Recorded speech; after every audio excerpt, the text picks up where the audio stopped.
I love you guys. How y'all doing? Glad y'all are here. Man, I'm excited about tonight. Y'all excited? Come on a scooter. On a scooter. So, before we get started, I gotta be honest with y'all about something. Yo, I am a little bit of an emotional person. Like, if you know me, that's to say the least. I sometimes think I'm going through like menopause. Like I'm for real. Like I have some moments. But look, here's the deal. Alright, y'all listening? I only cry when it's something important. Like chick flicks. Okay, so my first movie I ever cried on was Titanic. I was in 7th grade, I was in the movie theater. It was still sad. I cried on Aladdin. I mean, you're right. Oh, wow. Like, I legit. Alright, if anyone does not want me to spoil something for them, raise their hand. Alright, I'm not going to say it. Alright. No, I'm not going to spoil the movie. So something else about me being emotional is in this last season. I'm not kidding you guys, there are times when I cannot even look at Chelsea. I'll make some noise for Chelsea. I can't even look at Chelsea in the face because, man, I have seen God do so much through your life, Chelsea. Like, I truly believe that in this next season, like, and I really believe that, after Chelsea, I really believe that, man, those times when you felt like you weren't seen, I feel like you're going to enter a season, man, of God seeing you and lifting you up, man, where man, God's got a great plan for you. God loves you, and His hand on your life, and it is evident. And it is evident, Chelsea. We love you. Here at the Change, you guys are new. We have what's called values. Look at your neighbor and say values. Values. One of our values is honor is our calling. And we are excessively vocal about our love and respect for one another. Chelsea, I love you. I respect you. So let us live, whoever that was, you're incredible. I love you. So let us live a life that looks like that. But I also get in my feelings for other things, right? I get in my feelings for the Saints. Alright? So last year, NFC Championship, the Saints had won the game, but we lost because of a bad call by some refs. I got in my feelings. How many of y'all got in y'all feelings for that? Yes. Right? Upset. Hurt. Pastor Kirk was a Dallas fan. Throwing shade. My bad. I love it. It's still great.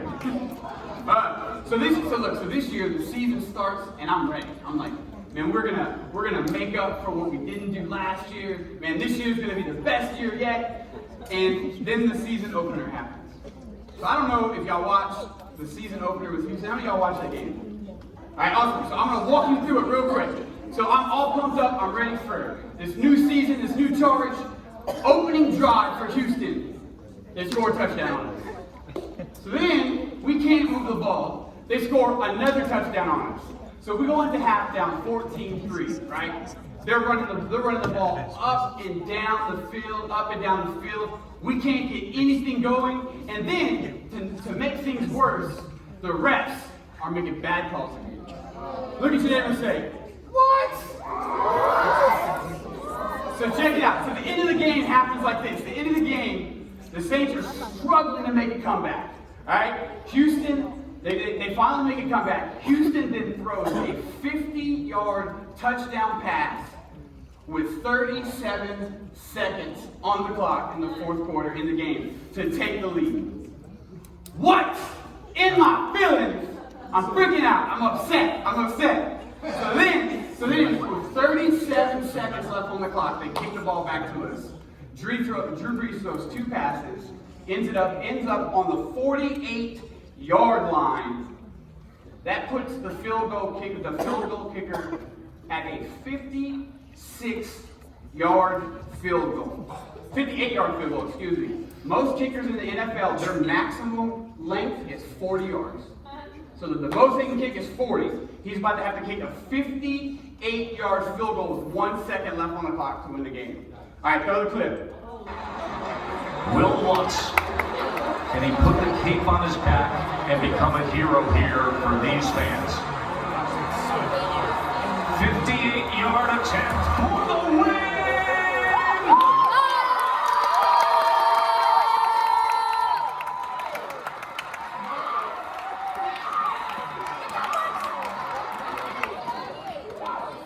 For the win! All right, maybe you're new here. Maybe you're new here and you're sitting there wondering like, man, what is this dude in the tightest pants I've ever seen up on stage talking about football in a scooter? Or like, am I like, what is happening? Did I enter an alternate reality?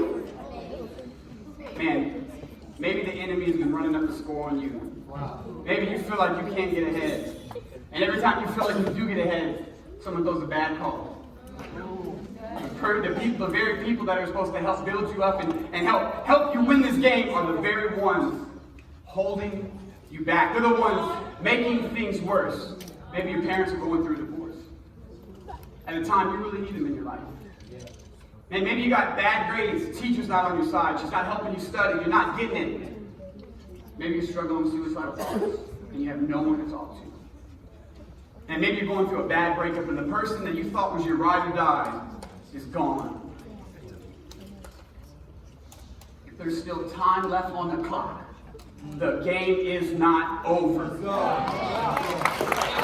God's sitting here today to tell you that it's not over. Because if you're not dead, God's not done. Don't look at what you see. God's going to turn around whatever it is you're dealing with, especially that static. Just keep trying, keep pushing, keep fighting. You've been judging your walk with God based upon your emotions. Wow. But God is still the same God despite your emotions. God has made it very clear in His Word to not trust our heart. Wow. The heart is very deceitful. Check it out. Listen, my friends. You need to follow Jesus, not your heart. Don't follow your emotions. Follow your faith. Don't let your emotions tell you who God is.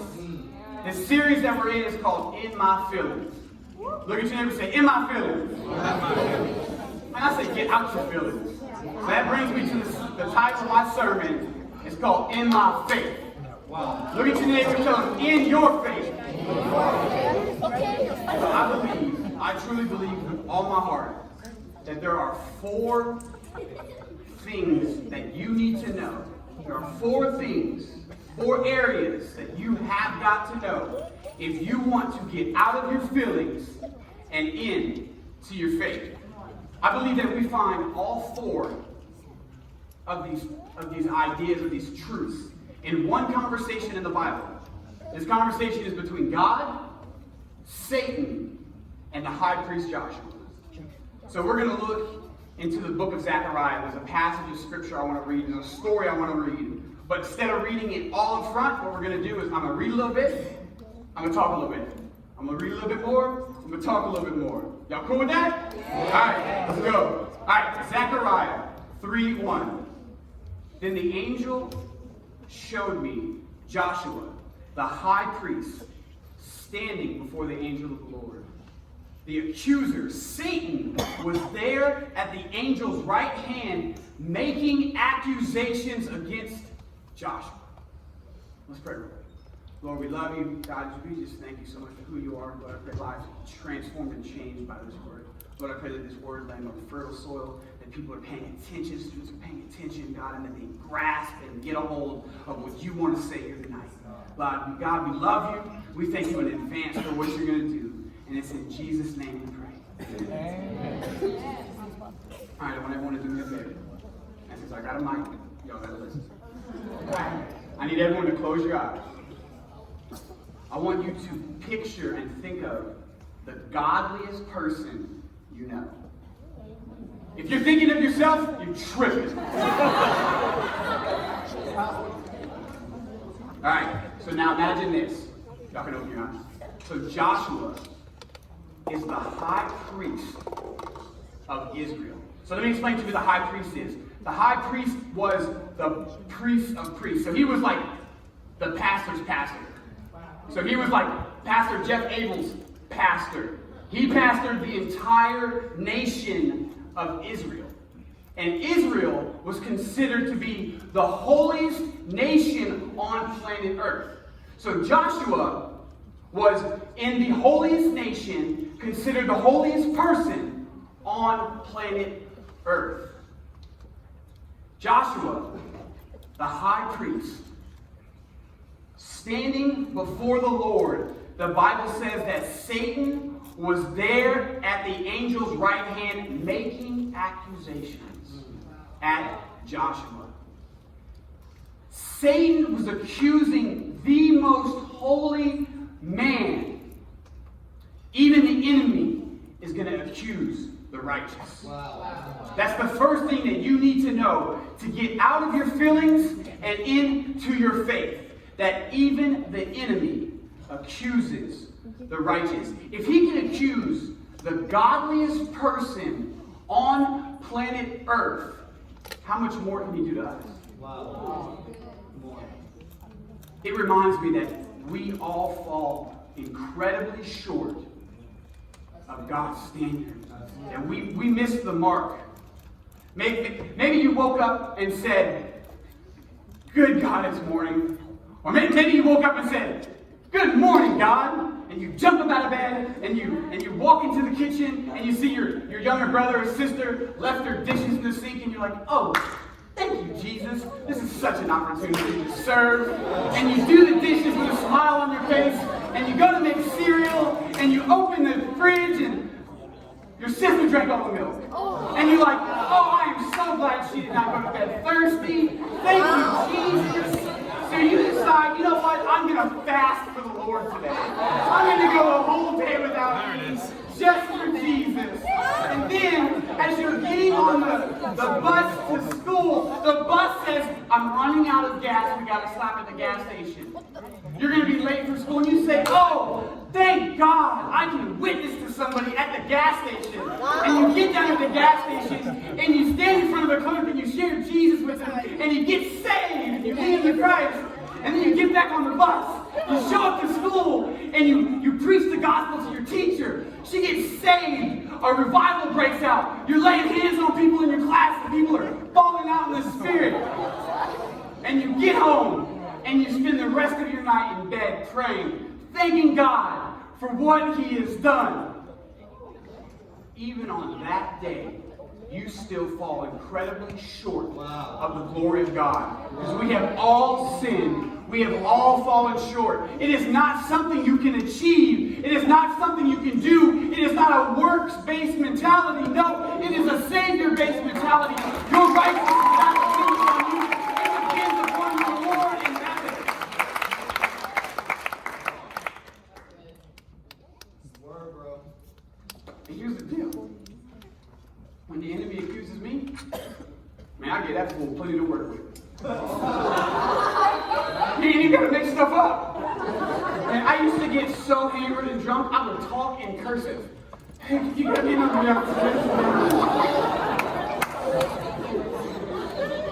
Tell your neighbor, you're jacked up. Hey, so hold up. Some of y'all enjoyed that way too much. So that's the first step. The first step is accepting that, man, we are jacked up. We're broken, torn up, hot mess. You don't have it all together. And it's okay. Your calling does not depend on you having it all together. Your calling depends on God getting you all together for what he wants you to do.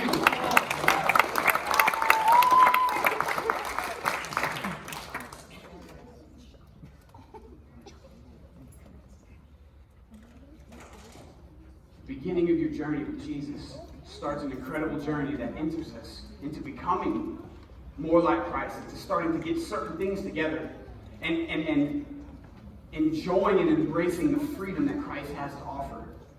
But to be free, you first have to recognize that you're bound. to be free, you first have to recognize that you're bound. I'm reminded of this story. This guy is walking by a circus, and they got this huge circus tent, right? And behind the circus tent was this field. And in this field, there are elephants everywhere. And they're not moving. There's no fence. They're not chained up. And he notices, he looks down, and at each one of their legs, there's this little bitty rope and this little bitty stake. And it's holding down in the ground. You can throw that picture up, Dee. So it's an elephant with this little bitty stake and this little bitty rope holding this elephant. Bro, the man, you can take it off. This man is absolutely like confused, blown away. So he goes up to the trainer and he's like, man, why aren't the elephants just like leaving? He's like, oh man, that's simple. When they were younger, we tricked them. Because that same size rope and that same size stake when they were a baby would hold them in place. So as they grew up, they believed that same rope could still hold them. So they never tried to break free. Yo, the man's amazed, right? These animals could at any time break free from their bonds, but because they believed they couldn't, they were stuck right where they at. Man, like those elephants, how many of us go through life hanging on to a belief that we cannot do something simply because we failed at it once before? Over time, we can begin to think that we're not capable of doing something, and we accept it as a truth, and we limit ourselves to a very confined world. We think, you know what? Man, I've tried that. I've tried it once, I've tried it, I'm not going to do it again. I'm not going to make a fool out of myself. I don't want to get hurt again. And we start to shrink and contract and settle for a life that is safe and less exciting. Let me tell you here, young folks, it's a life of bondage. Because you were born to be free. You were born to have joy. You were born to have life and have life abundantly. You were born for a purpose. There is a calling upon your life, and it is up to you to grab hold of your destiny. Start looking at those so-called failures in your life as just stepping stones along the path that God has used to guide you to your destiny. Yeah. Woo! Because if there is still breath in your lungs, your God is not done. God has already broken the chains in your life. God has already broken those chains. Quit acting like you're still in bondage, like you don't have power over that stronghold. Dude, just quit hitting the search button on your internet. Quit taking those pills. Quit going back to that dude who treats you like a jerk over and over and over. Homie, quit chasing after every single girl you see. You need to push forward. You need to push forward. Because if you want to get out of your feelings and into your faith, then you need to hear me. When Satan tries to get you to back up, remind him you've got backup. That's what I'm saying. All right. Be honest, all right? You have to be honest, we're in church. All right. How many of y'all have ever been in a fight? Like, hold on. Before you raise your hand, I'm talking like a real fight. If there was not curse words, there wasn't a fight. How many of y'all have been in a fight, all right? All right, now, okay, all right, hands down. We got a violent church up in here, violent people. Yo, Northside, baby. We need some bouncers. Where's the 13? All right, we can do hands down, all right. How many of y'all have ever lost a fight? Me. All right, we got a few honest people in here. Everyone else is liars. Hey, hold on. Do me a favor. Please do not come up to me after service and say, you know what, Pastor Matt? Nobody wins in a fight. Oh, because I've been on the giving end of a fight, and I've been on the receiving end of a fight. And I will take the words of Jesus. It is way better blessed to give than to receive.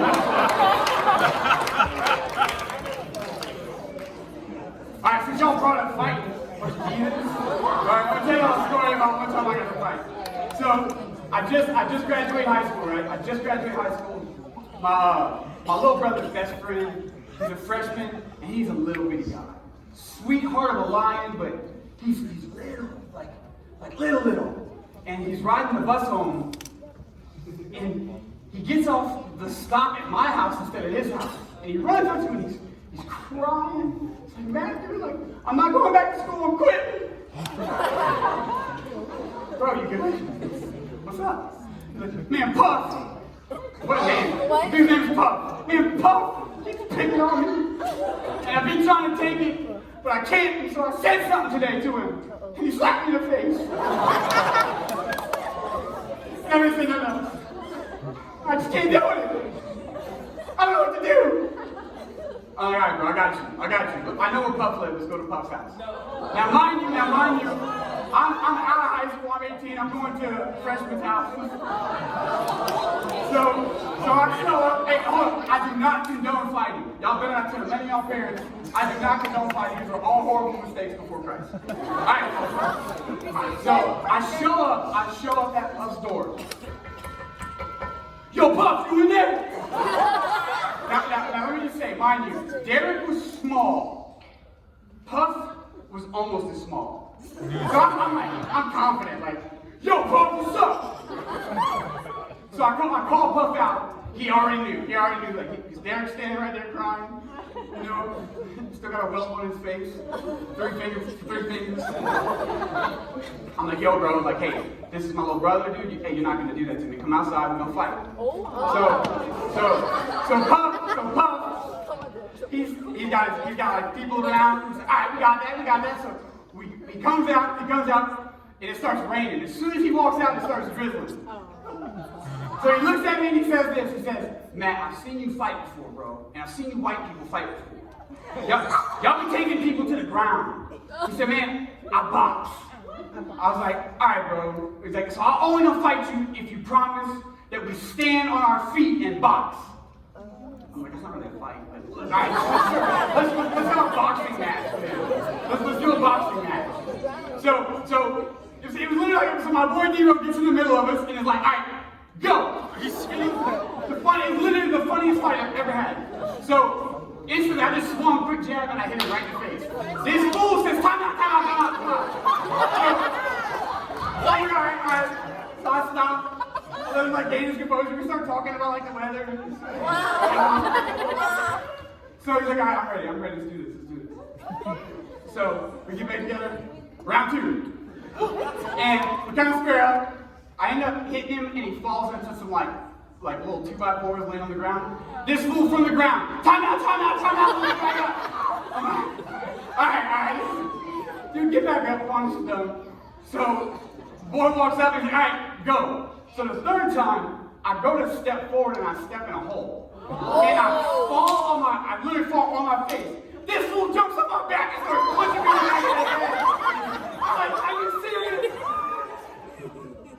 So we get out, look, bro, look, man, I really don't want to fight, bro. Look, hey, man, I'm not going to mess with your boy no more. I'm not going to mess with him. I said, all right, bro, that's cool. That's all I wanted to prove. I just wanted to prove. Don't mess with, hey, don't let these chicken legs fool y'all. I trained for like 2 weeks.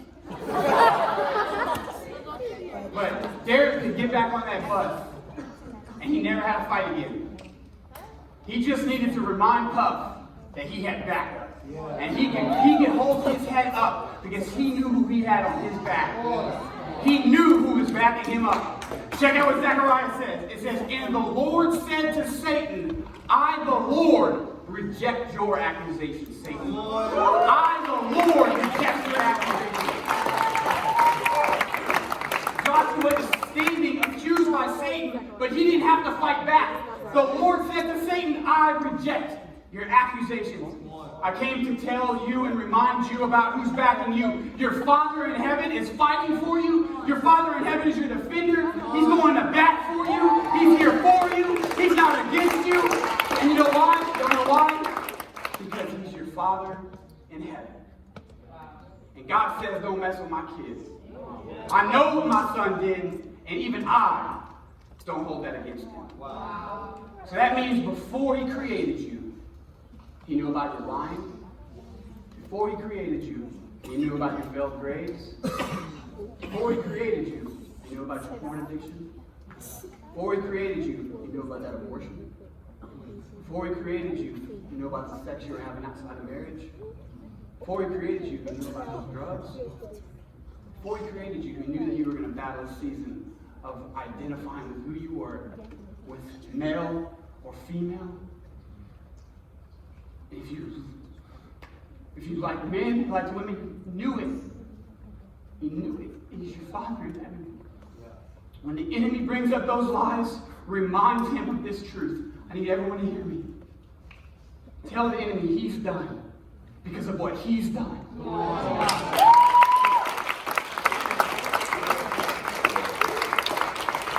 The next time he reminds you of your past, remind him of his future. So I came to tell you that God is not going to leave you in the same condition that he found you.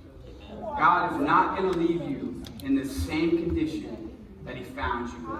God needs a generation who is not only excited about the promises, but is also patient and persistent in the process.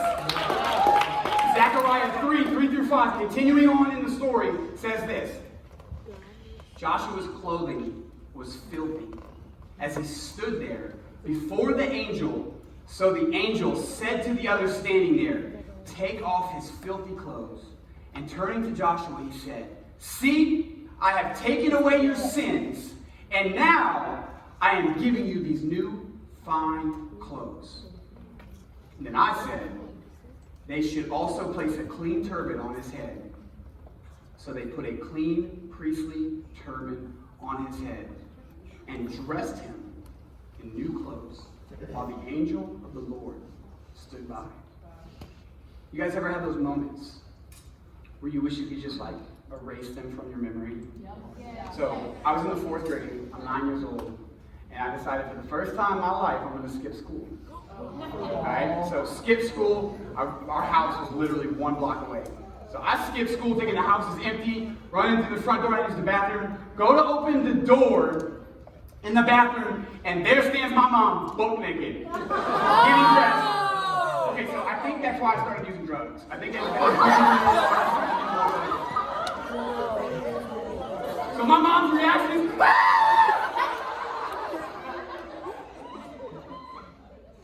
it's horrible. They're laughing. I'm like screaming like a crying. But I put my sunglasses on and I'm thinking of it. It's painful.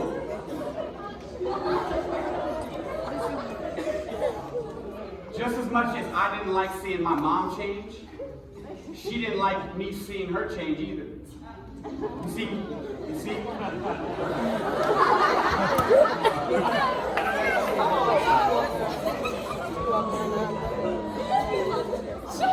I love you guys. I love y'all.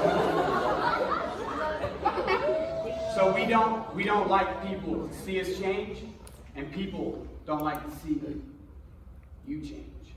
So when God starts changing you, and those friends that you have in your life are hating and no longer around you, how about you give God thanks that He's changing you and transforming you? You need to hang on to your friends who are pushing you forward and not pulling you back. Let's celebrate progress together as believers.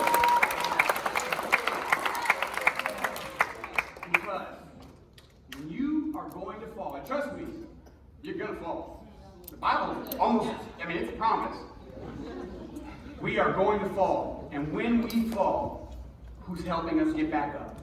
Watch Proverbs 24:16. It says the godly may trip 7 times, but they will get up again. Notice it didn't say the godly will trip once and get back up again. No, the godly will trip 7 times and they will get up again.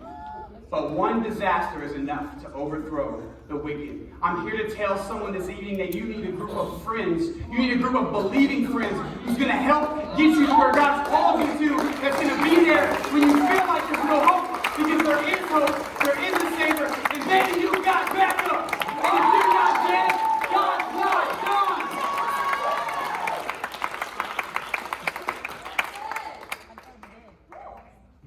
Let's go. Let's go, baby. Feel God's presence up in here.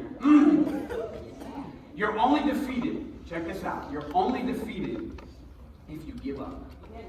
The only battle you lose is the one you quit. You won't experience defeat unless you turn and retreat. You can tweet that. Make sure you give me credit for it. What looks like the end to you is only the beginning of something great to God. Philippians 1:6, Paul says it best. He says, I am certain that God, who began the good work within you, within me, will continue his work until it is finally finished on the day when Christ Jesus returns. The same God who saved you is going to give you a hope and a future. He's going to transform you every day that you allow him to make you more like his son. And God will use everything if you allow him. Everything. Everything. This is my 9th surgery in 3 years. This is my 9th surgery. You know what this cast and this scooter represent? It represents the unfinished promise of God in my life. I can look at it and I can get in my feelings and complain about how I can't walk, or I can look at it and I can get in my faith and know that God says that he's got a path for me, and if I allow him to work, he's going to work it, baby.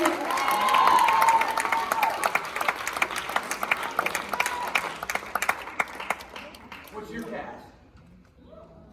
What's your scooter? What things in your life, when you look at it, remind you of a promise that's not yet fulfilled in your life? Maybe you're going through sickness. Maybe you have an illness, like an actual disease. Maybe your parents are going through a divorce. Maybe it's something like you're having a hard time concentrating. Maybe you're having a hard time learning things in school. See, I can look at my cast and I can get upset, but I know that God isn't done. This cast does not reflect the final product of what God wants to do in my life. It's just the middle of a much larger picture. The discipline that you're going to learn from studying because it's hard to focus is going to last you a lifetime. That sickness in your life, when God finally heals it, is going to be a testimony to his healing power. That loneliness that you're experiencing is just going to cause you to seek out and have a personal relationship with your Father in heaven. Your parents' divorce is going to cause you to fight for your spouse and your future. There is more at work than you could ever imagine. But we have to learn to celebrate a W, even if we can only see an L. That's my 4th point. Wow. That's good. Wow. Man, y'all can come up. So after my act, I'm about to say something I've never told anyone in my life. Maybe my wife. Got radically changed, got radically clean, living for the Lord, in Bible college, and my accident happened. 3 years ago. Accident happened, 2 broke legs, all kind of things tore up.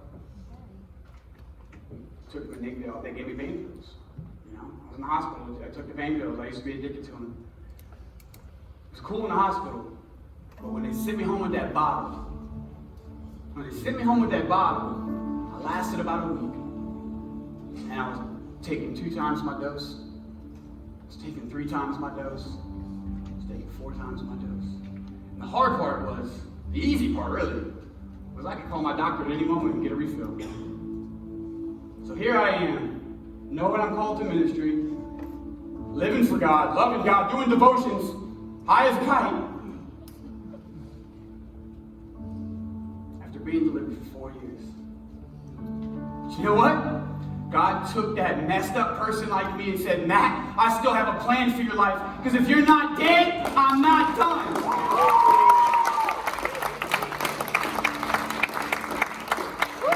That's why when I hear me say when I have a surgery, I don't take pain medication. It's too slippery and slow for me.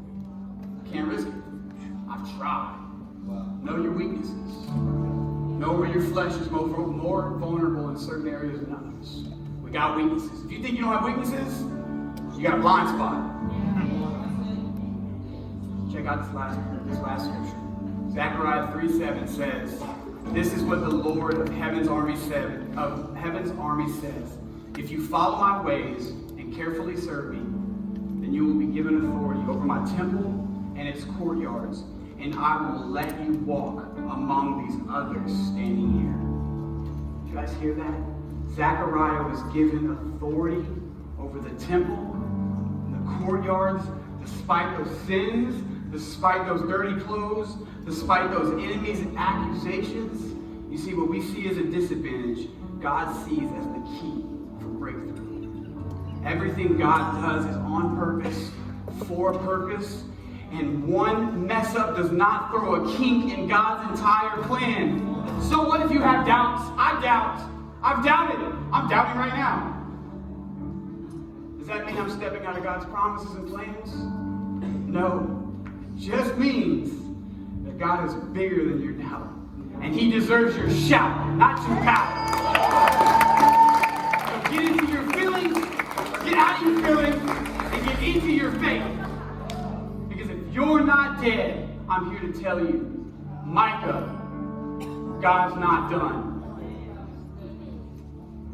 Finishes all of this story. I'm reminded of the story of this little girl, born and raised not far from here, from Lafayette. When she was about 14, she was diagnosed with this rare disease called cytomegalovirus.